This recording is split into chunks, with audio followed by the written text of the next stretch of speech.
My stepmother wouldn't stop asking to be in the delivery room with me because I need my mom, so I snapped when I realized that she was trying to replace my mother. I've always had a good relationship with my stepmom, 54, who I'll call Sophia. When I was 7 and my brother was 5, we lost our mom pretty traumatically. My dad met Sophia a few years and lots of family therapy after that. I was 10-11 when he introduced her as a friend, and it took 2.5 years before they got married. Sophia has always been great. She never tried to replace our mom, left all of our family photos up, was never offended we didn't ask her to come to the cemetery, but came when we did ask. She did my hair for high school dances, watched rom-coms with us after breakups, taught my brother to drive, and cried happy tears at both our weddings. She treats my husband like her own son. She's truly a great person, which is probably why I feel like such an awe in this situation. I'm 6.5 Mo along with my and DH's first child. Between the hormones and this new chapter of my life, I have been missing my mom extra fiercely these past months, wishing that she was here with me to meet her grandbaby. I've been visiting her grave a lot just to sit and talk, basically cry about how much I wish she was still here. I know it's been 21 years, but her absence is like a physical ache some days. It started a few weeks ago when my dad warned me Sophia had been remarking about being in delivery with me.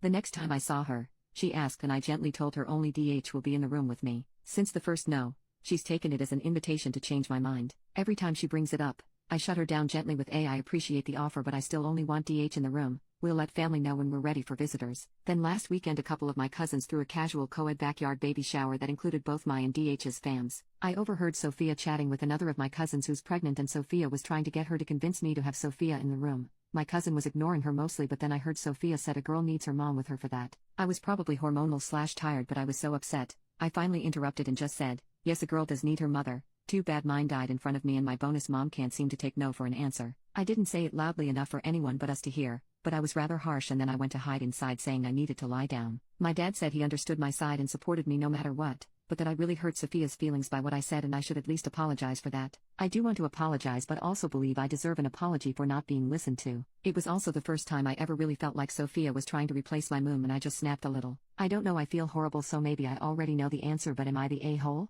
Update: we became a family of 3 a bit earlier than expected. I won't go into boring detail, but after rushing to the ER with my husband and my medical team being rock stars doing everything they could, our little girl made her big debut a little over a week ago. She'll have an extended stay in the NICU, but doing as well as anyone can expect for being 12 weeks early. On to the update I was asked for. I took the advice given and invited Sophia to have lunch with me via a silly card, a sincerely written note inside, that I left for her at their house, which was a throwback to when I was in HS and we'd hide notes for each other. We met at one of our favorite brunch spots so we could work things all out. I won't recount it all verbatim, but to all who said she was obviously going to turn into a boundary-stomping nightmare, thankfully, you were wrong. As one Reddit user suggested, I jumped the gun after only getting the gist of the convo cousin and Sophia were having, and after talking with cousin as well, I can confidently say Sophia wasn't attempting to convince her/me of anything. I had interrupted her when she was trying to express to her cousin that she was too scared to ever give birth and couldn't have imagined doing it without her mom. That, in her opinion, a girl needs her mom during her first pregnancy, and she only wanted to make sure I had all of the support I needed since my mom wasn't here. That's when I interrupted so rudely. After some more convo, lots of laughing, and more than a few tears, it was like it had never happened at all, and she even got to feel a little bit kick after dessert. I miss those kicks. Regardless, it all ended up being for naught because Sophia did end up being my first call after I was admitted, and Hubs was just as uselessly terrified as I was. She was calm, collected, didn't overstep or hover, and when it was time for her to leave the room she had very heartfelt words that I'll likely never forget, and which convinced me that at least a tiny bit of my mom's love/soul/spirit/energy is living inside Sophia. Our sweet girl was given a beautiful name to honor all 3 of her grandmothers. Her middle name is a derivative of my lovely mother-in-law's, and her first name is a beautiful mashup of my mom's and Sophia's real names. I'm beyond blessed to have such loving, understanding, and supportive people in my life.